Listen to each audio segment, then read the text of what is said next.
BMW have been a powerhouse of ideas under their charismatic American designer boss, Chris Bangle. Here's one of his creations called the Z9 Gran Turismo.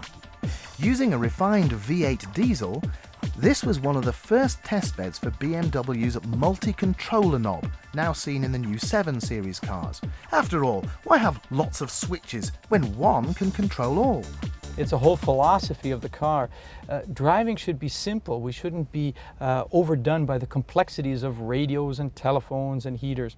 In this car, we tried to make the absolute simplest, most intuitive way to handle all of those. We use a simple control device here to activate the car. Now the car knows that I'm here, it's alive, it's awake. And a single control knob here with push and turn functions, very simple, and a north, south, east, west dividing function brings me through the whole menu from CD changing to radio stations to the heaters to the navigation. At the same time, my eyes never have to come down here. They stay up on the road because the visual display is up high on the instrument panel. That separates the intuitive hand functions, which are very simple, from the eye functions, which have to be connected to our driving experience. That's a whole new philosophy of ergonomics. That's not just making people conform to a machine. That's making the machine work like people really need to drive. Well, I wonder where this girl's going in the Z9 Gran Turismo concept. It looks like it's back to base at Munich.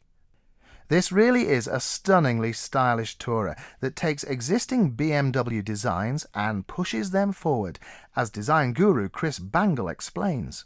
The idea behind this was to use modern technology, all the modern elements that are in BMWs today, from aluminum space frame chassis to this great V8 diesel that we now have, and put them together into one concept that says, this is what we believe could be fantastic driving for you.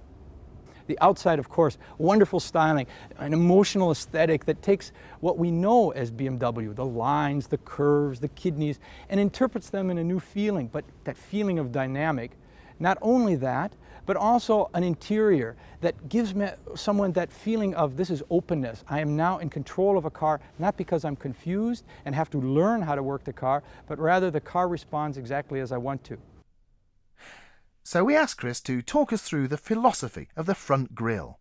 It's always hard to pick out a few highlights from a concept that hangs together as well as this one. You kind of tend to fall in love with everything. But if I could, there's some interesting elements about it which show how the traditional BMW graphics, lines, forms, they can all be interpreted in a new way, and that's what keeps this marque always fresh. There really isn't any line on the car that you don't find on a normal BMW today. From the headlight forms we see here, they owe something to the 3 Series. That's the first one to come out now with this sense of aggressive eyes. To the hood forms, the power dome that we call it, really sits on top of that powerful V8 diesel engine there. This is also lines we have today, but the first time we've run it all the way into the kidneys. Kidneys are a good example. In the past we worried about if they were taller or shorter or wider, but now we're thinking about the kidneys as a part of the design, the jewelry in and of themselves. Do all the lines play with the car right? And here you see how we've even changed the form of the blades in the kidneys to continue the power dome line from the very front of the car, clear up over the car in the A-pillars back onto the tail of it. Now, are you beginning to understand how top car designers think? I'm sure I wouldn't notice the exact proportions of the blades within the famous kidney grills, but maybe subtle nuances like this do affect me subconsciously. The passion and attention to detail continues in the work Chris has done in the interior. The car starts its color on the outside, of course, with this beautiful ice blue, and that continues on the interior with high-tech materials that cover the steering wheel and also the center console and the doors. In the seats, the blue suddenly takes on a copper tone because it's got real copper fibers in it. And the floor area is a dark reddish tone from the leather. It's a parquet leather floor.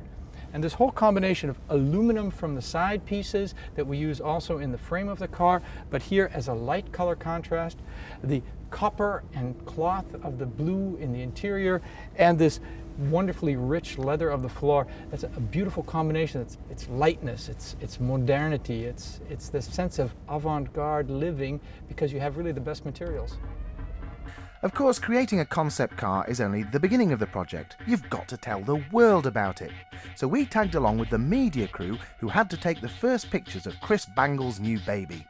While he stayed behind at base, fretting that the film crew would scratch it, we found a location so remote it probably didn't even have a grid reference. Once the weather had been checked and the precious car taken carefully to our location, the long and tedious process was started in order to prepare the car to look its best for the lens. Just like a film star in the makeup chair for hours, this concept was polished, buffed, sprayed, and moved around while test shots were taken. No bit of gravel was left unturned that would appear in the final pictures. We were astonished with the level of detail taken, but it would be a disaster if the first press shots appeared as if they were snapped on an old Instamatic in a car park, wouldn't it? A whole day went past with endless shots being taken against the strange backlit scaffolding which had been chosen. I suppose they found it artistic to have 10 dummies in shadows behind with one live model in front. At least the dummies weren't bored hanging around for hours and hours. But at last, the team seemed to be pleased with the shoot, and we were lucky enough to be rewarded with a fantastic sunset so that different types of pictures could be taken. Finally, some shots on the move were needed, so our German friends attempted some that are called tracking shots. Here, the photographer simply gets in the back of a car, fully harnessed, and chooses a suitable shutter speed in order to get the speed effect on the finished pictures. But don't try this at home, folks.